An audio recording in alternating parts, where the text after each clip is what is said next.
Guys, welcome to B banker. स्वागत है आपका आज की क्लास में। आज की वीडियो में मैं हूं प्रीति मैम और आज मैं लेकर के आ गई हूं आपके लिए एक और नई जबरदस्त वाली क्लास।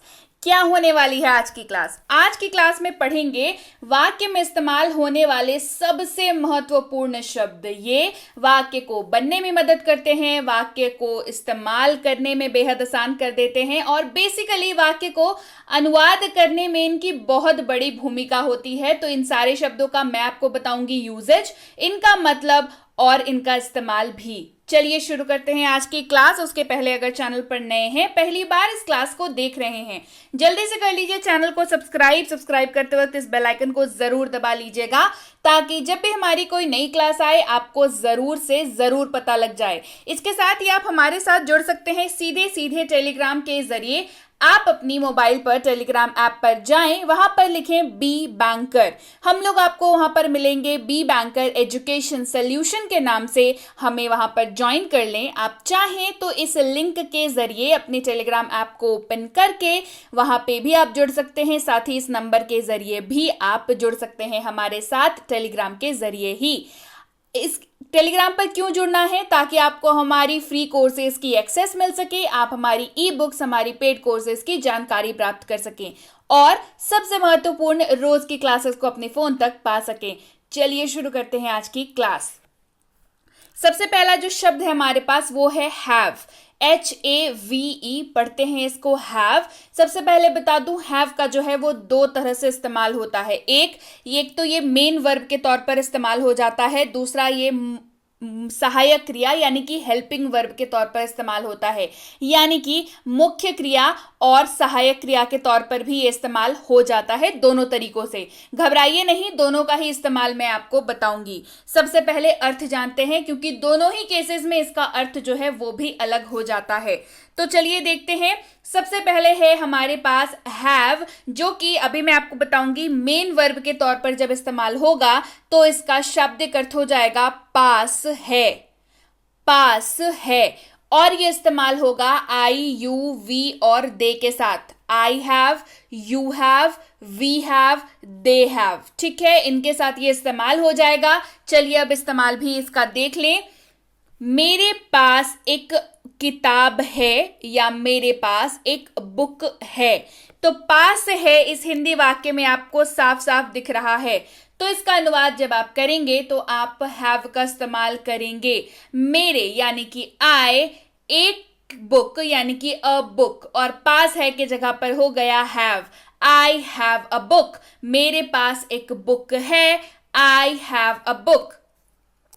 अब देखते हैं हैव का इस्तेमाल जब सहायक क्रिया के तौर पर हो यानी कि हेल्पिंग वर्ब के तौर पर जब हो, तब पर भी इसका इस्तेमाल का जो रूल है दैट इज कि ये आई, यू, वी, दे के साथ इस्तेमाल होगा। ये एज इट इज रहेगा। यहां पर भी ये आई, यू, वी और दे के साथ ही इस्तेमाल होगा। लेकिन बात यहां पर यह है कि इसका यहां पर सीधे सीधे तौर पर वाक्य में आपको शाब्दिक अर्थ देखने को नहीं मिलेगा, लेकिन इसके बिना वाक्य बन भी नहीं पाएगा। इसीलिए इसका नाम यहां पर है हेल्पिंग वर्ब, जो वाक्य को बनने में तो मदद कर रहा है। चलिए इस्तेमाल देखें। आप पढ़ाई कर चुके हैं। आप पढ़ाई कर चुके हैं। You have studied. You have studied. अब इस वाक्य में अगर हैव ना हो तो इस वाक्य का अनुवाद कर पाना बेहद मुश्किल हो जाएगा। तो यहां पर हैव ने अपनी भूमिका निभाई और यह बन गया हेल्पिंग वर्ब। आप पढ़ाई कर चुके हैं, यू हैव स्टडीड। एक और एग्जाम्पल लेते हैं ताकि बेहतर समझ आए। आप पढ़ाई कर चुके होंगे। आप पढ़ाई कर चुके होंगे। इस वाक्य के अनुवाद में भी हैव का बहुत बड़ा रोल होगा और ये अनुवाद हो जाएगा you will have studied. You will have studied. बढ़ते हैं आगे और अगले शब्द की ओर बढ़ते हैं हम लोग। देखते हैं अगला शब्द है हमारे पास हैज। HAS, has.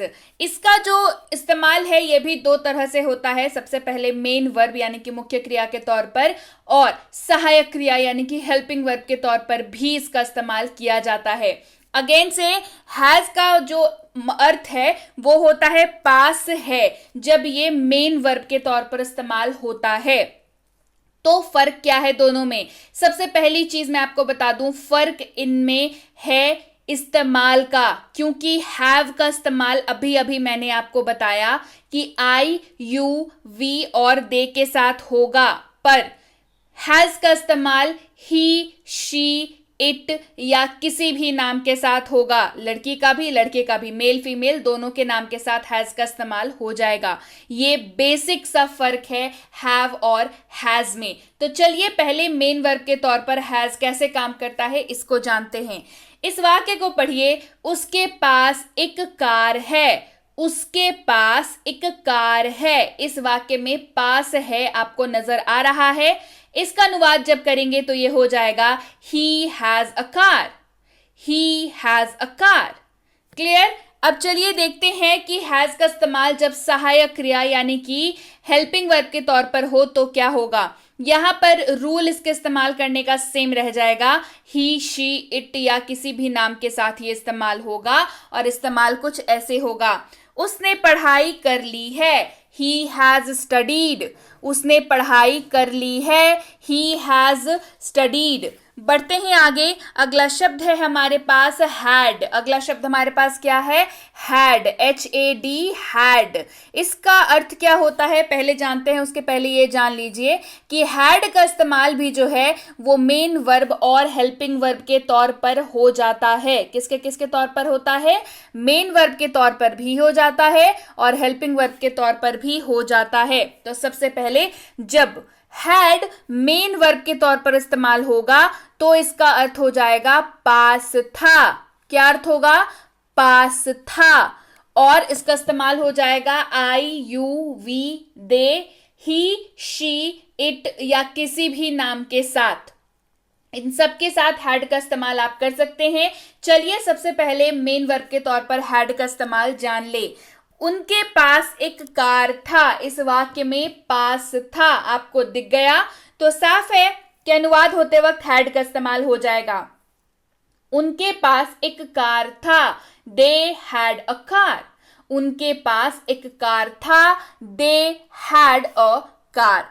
अब हैज का इस्तेमाल जानते हैं हेल्पिंग वर्ब के तौर पर जब होगा तो कैसे होगा। हेल्पिंग वर्ब के तौर पर हैज का इस्तेमाल होते वक्त शाब्दिक अर्थ यहां पर इसका नहीं होगा, लेकिन वाक्य बनाने में यह मदद जरूर करेगा। रूल इसको इस्तेमाल करने का सेम रह जाएगा, I you we they he she it या किसी भी नाम के साथ ये इस्तेमाल आराम से हो जाएगा। चलिए देखते हैं इस्तेमाल। वह पढ़ाई कर चुका था, ही हैड स्टडीड। वह पढ़ाई कर चुका था, ही हैड स्टडीड। आगे बढ़ते हैं, अगला शब्द हमारे पास है कैन, CAN, कैन। कैन का जो शाब्दिक अर्थ है वो हो जाता है कि जब भी आपको वाक्य में दिखेगा सकता है, सकती है, सकता हूं, सकते हैं, तो आपको उस वाक्य के अनुवाद में कैन का इस्तेमाल करना है। लेकिन एक बात का ध्यान भी रखना है, दैट इज कि वाक्य जो है वो एबिलिटी यानी कि क्षमता दिखाता हुआ हो। क्यों, क्योंकि कैन जो है वो क्षमता दिखाता है और इसका इस्तेमाल सबके साथ होगा, I you we they he she it या किसी भी नाम के साथ इसका इस्तेमाल हो जाएगा। तो चलिए इस्तेमाल भी जान लेते हैं। हम लोग यह कर सकते हैं, आपको हिंदी वाक्य में दिख गया सकते हैं, तो ये साफ हो गया कि कैन का इस्तेमाल होगा और आगे कि ये वाक्य जो है किसी की क्षमता के बारे में बात कर रहा है। वी कैन डू दिस, हम लोग यह कर सकते हैं, वी कैन डू दिस। अगला शब्द है मे, MAY, में मंथ यानी कि महीना वाला में नहीं, यहां पर हम लोग शब्द की बात कर रहे हैं। तो मे का जो अर्थ होता है वो होता है सकता है, सकती है, सकता हूं, सकते हैं। तो सबसे बड़ा सवाल, कैन और मे में फर्क फिर क्या हुआ। फर्क है बहुत बड़ा, दैट इज कैन जो है क्षमता को दिखाता है, ऐसे वाक्य में इस्तेमाल होता है जो आपकी क्षमता को दिखा रहा हो। में जो है वो परमिशन या रिक्वेस्ट के लिए इस्तेमाल होता है, अनुरोध के लिए इस्तेमाल होता है।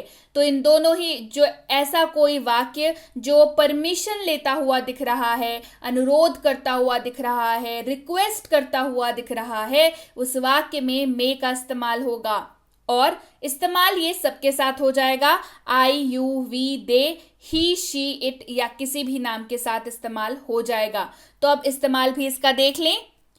क्या मैं आपकी मदद कर सकता हूं, आपको इस वाक्य में सकता हूं दिख गया, तो साफ है कि इसमें इस्तेमाल होगा किसका, या तो कैन का या तो मे का। अब डिसाइड करना है कि ये जो है कैसा वाक्य है। ये परमिशन लेता हुआ वाक्य है। आप किसी से इजाजत ले रहे हैं कि क्या आप उनकी मदद कर सकते हैं। क्या मैं आपकी मदद कर सकता हूं, तो साफ है मे का इस्तेमाल होगा। मे आई हेल्प यू, क्या मैं आपकी मदद कर सकता हूं, मे आई हेल्प यू। बढ़ते हैं आगे, अगला शब्द है हमारे पास कुड, COULD, कुड। ध्यान रखें उच्चारण के वक्त एल का उच्चारण नहीं होगा और इसका उच्चारण सीधे सीधे होगा कुड। ध्यान से सुनिए उच्चारण, कुड। ठीक है, चलिए अब इसका अर्थ देखते हैं। इसका जो अर्थ है वो होता है कि जब भी आपको वाक्य में दिखेगा सका, सकी, सके, इन तीनों में से कोई एक दिखेगा, या तो फिर सकता था, सकती थी, सकते थे, ये दिख जाएगा, तो आपको उस वाक्य में कुड का इस्तेमाल कर लेना है। ध्यान किस बात का रखना है, कुड जो है वो कैन, जो शब्द अभी अभी आपको कराया, उसका पास्ट फॉर्म है। पास्ट है ये किसका, कैन का। कैन क्या दिखा रहा था, एबिलिटी, क्षमता। कुड भी क्या दिखाएगा, एबिलिटी, क्षमता। इस्तेमाल किसके साथ हो जाएगा, सबके साथ इस्तेमाल हो जाएगा। I, you, we, they, he, she, it या किसी भी नाम के साथ ये आराम से इस्तेमाल हो जाएगा। राइट, चलिए इस्तेमाल देखें। मैं यह नहीं कर सका, लास्ट में दिख गया आपको सका, तो इस्तेमाल कैसे हो जाएगा, अनुवाद करते वक्त किसका इस्तेमाल होगा, कुड का। मैं यह नहीं कर सका, I could not do it, मैं यह नहीं कर सका, I could not do it. अगला शब्द है शुड, SHOULD, शुड। पढ़ते वक्त एल साइलेंट, पढ़ेंगे इसको शुड। अर्थ होता है चाहिए, क्या अर्थ होता है, चाहिए। इस्तेमाल सबके साथ होता है। I, you, we, they, he, she, it, किसी भी नाम के साथ ये इस्तेमाल हो जाता है। इस्तेमाल देखें, तुम्हें जाना चाहिए, यू शुड गो, तुम्हें जाना चाहिए, यू शुड गो। अगला शब्द है हमारे पास विल, WILL, विल, जिसका अर्थ होता है गा, गे, गी, यानी कि वाक्य के अंत में अगर आपको दिखे गा, गे, गी, तो इस्तेमाल करेंगे विल का। विल सबके साथ इस्तेमाल होता है। I, you, we, they, he, she, it और किसी भी नाम के साथ इस्तेमाल हो जाएगा। जैसे वह पढ़ाई करेगा, ही विल स्टडी, वह पढ़ाई करेगा, ही विल स्टडी। वह स्टडी कर रहा होगा, ही विल बी स्टडिंग, वह पढ़ाई कर रहा होगा या वह स्टडी कर रहा होगा, ही विल बी स्टडिंग। वह पढ़ चुका होगा, ही विल हैव स्टडीड। अलग अलग टाइप के वाक्य में विल का इस्तेमाल दिखाया यहाँ पर आपको, तो आपको एक क्लियर पिक्चर मिल जाएगी कि कहाँ कहाँ पे विल का इस्तेमाल हो सकता है। वह पढ़ चुका होगा, he will have studied. Clear हो गई बात। तो जब भी विल की बात करें, उस एक और शब्द की बात आती है आप लोगों की, हमेशा क्वेश्चन आता है आप लोगों का, दैट इज मैम शैल का प्रयोग बताएं। मैं बता दूं, शैल का जो अर्थ है वो होता है गा, गे, गी, राइट। लेकिन अब ये व्यवहारिक तौर पर स्पोकन इंग्लिश में इस्तेमाल नहीं होता है, इस बात का ध्यान रखेंगे, ठीक है।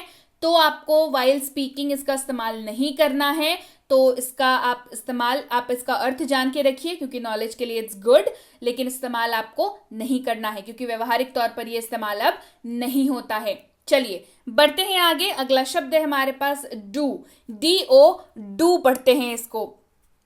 अर्थ इसका होता है क्या हूं या क्या है। जी हाँ, इसका अर्थ क्या होता है, क्या हूं या क्या है। वाक्य में आपको दिखेगा या तो क्या हूं या दिखेगा क्या है। अच्छा, बीच में जो ये 3 ब्लैंक आपको दिख रहा है, ये किस चीज के लिए है, ये है वाक्य के एक्चुअल मैटर के लिए, क्योंकि क्या हूं ये सिंपली तो कुछ काम करेगा नहीं, बीच में कुछ और भी शब्द होने चाहिए, तो उन शब्दों के लिए यहां पर मैंने ब्लैंक दे रखा है ताकि आपको दिक्कत ना हो। अच्छा, डू का इस्तेमाल किसके साथ कर सकते हैं भाई, डू का इस्तेमाल आप कर सकते हैं आई, यू, वी और दे के साथ डू का इस्तेमाल हो जाएगा। जैसे क्या मैं जाता हूं, आपको इस वाक्य में क्या और हूं दिख गया, बीच में ये ब्लैंक दिख गया आपको, बस इसी शब्दों के लिए वहां पर ब्लैंक दे रखा था, ब्लैंक में ये शब्द आ गए, राइट।